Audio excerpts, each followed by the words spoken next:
So next, now that we've packed china and stemware, now that we've packed plates out of the kitchen, pictures. Very common thing that you have to pack in people's homes. A lot of times people will think, oh, can't you just wrap that in a blanket? Yes, technically we can wrap it in a blanket, but remember, at Rowe's Moving, anything that we break, we buy. So when we're packing pictures of your long lost cat, we are happy to help you do so, and we're gonna show you how we do it. So, something that is not as so common of a box that people run into here is the picture pack. It is a flat piece of cardboard that we turn into a 4-piece picture pack. So, flat piece, very simple. You fold the tab down, you fold the top in, you fold the top over. Take your tape. Okay. All right, so keeping in mind that a picture pack is made up of 4 pieces like this. Picture pack is made up of 4 pieces like this. Once you've secured the top, it is a very straightforward process. So you tape it in 3 places, 1 in the middle, 1 on the end, and 1 on the end. That is how the top of a picture pack is supposed to be packed, okay? So we repeat that process 4 times.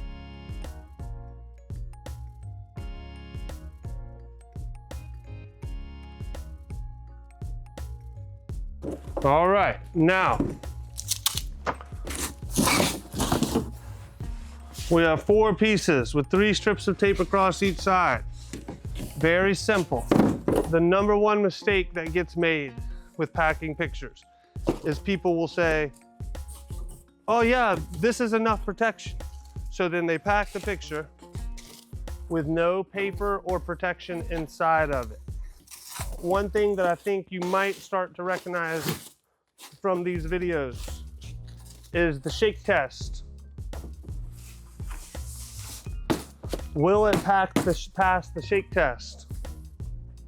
The answer is, you guessed it, no.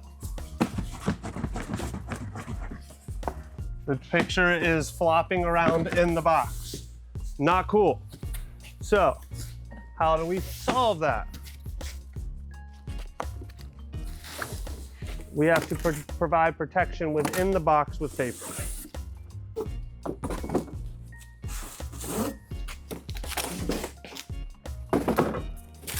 Okay, so I like to start with the left corner. On my left, you're right. On my left corner.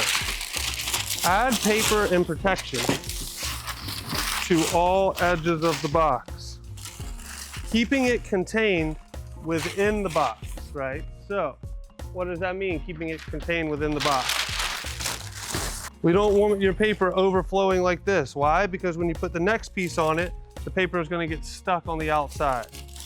So, keeping it contained within the box needs to look something like that. I don't know if you can see that or not, but it needs to be protected on a 90-degree edge. So, I like to do is take the picture and go ahead and put it in the box. Deliberately putting it into the box. Okay, lean the picture there. Now, it's already protected out to here on the edge, so you don't need to relay paper all along right here. It's gonna make it impossible for the pieces to sink in correctly. So on your next corner, all you need to do is very simply add paper to the side of the box. You don't need to add Only need to add paper to the side of the box. You don't need to add paper to the bottom of the box, because now you're protecting the corner and what little left of the side there is. So putting it in very deliberately and using your feet, squeeze the box together. You're going to have a gap on the top sides right here and right here, okay? What do you do with that gap? You guessed it. Put paper in the gap. So very deliberately, and if you have to move it a little bit, do so. Very deliberately fill in that gap. Okay, push over here, using your feet again. There you go. Now the picture at this point is protected on its sides and on its bottom. Now you have the gap here like this. I don't know if you can see that. Can you see down in there? Yeah. We take paper and we fill the front in. Obviously the front of paintings or pictures are different. If you're packing oil paintings, your foreman will have already had special instructions on who and how to pack that. This is applicable to glass front pictures, which is 90% of what we pack. So, putting in the paper.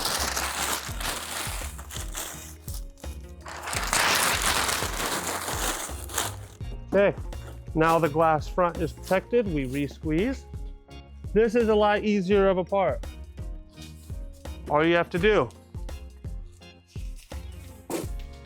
now that we're coming in on the top, still need paper. So all you have to do is paper fill the top of it. The sides are already protected. So paper fill the top.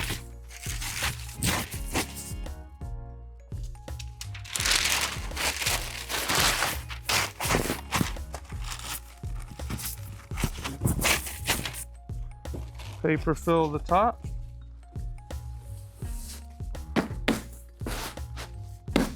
Now, all you have left is your corner here, okay? All you have left is your corner. You don't need to put paper in the last piece. You can leave it empty. What you need to do is take a little extra paper. You gotta rip it in half, that's fine. And fill that hole up. So now it should look something like that. No exposed edge to the painting. Take your last piece, put it over the top using your feet to press it all in. And bam, pass the shake test. Okay, now, the number one problem I have with picture packs, very common problem. How do I tape this, boss? It's got a lot of edges and it's a little crazy. Take your time. So, what I like to do, keeping it simple, we're going to take tape around this way and tape around this way. I'm going to show you the right way to do it, and I'm going to show you the wrong way to do it. So, keeping in mind, this is not a standard box, and it is slightly variable. Take your time. So we come around the bottom, very deliberately, and we're going to do it a couple times around.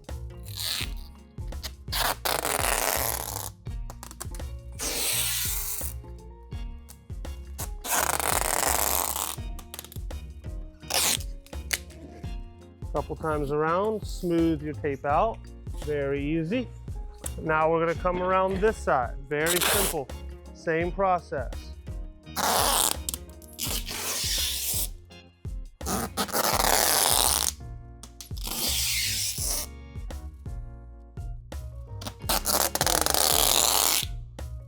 Okay, taking your time.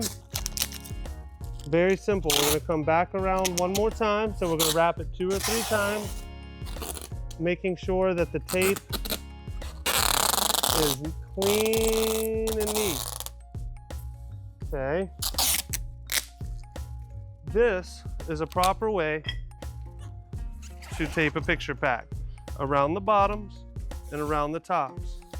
Remember, keep it simple. Okay, the number one thing that we see occur, that is a clean, neat picture pack. Shake test, I mean, I could throw it, it'd be good. I'm not gonna throw a picture though. Never throw a picture. So a number one mistake that we see is people who get tripped out on how to pack the picture. So what they do is they just go,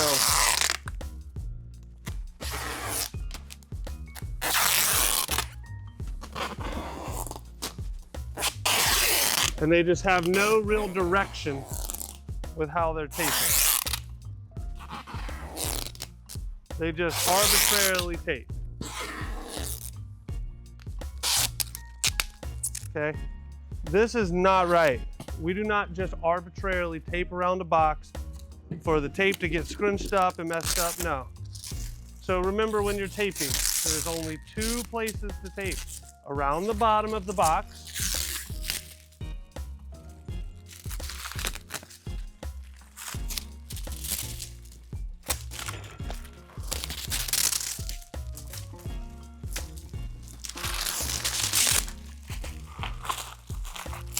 around the bottom of the box, and around the side of the box, leaving the face open. So, what you do for labeling at this point, same as always, initials in the top. Then we're gonna put on here, framed, cat, picture.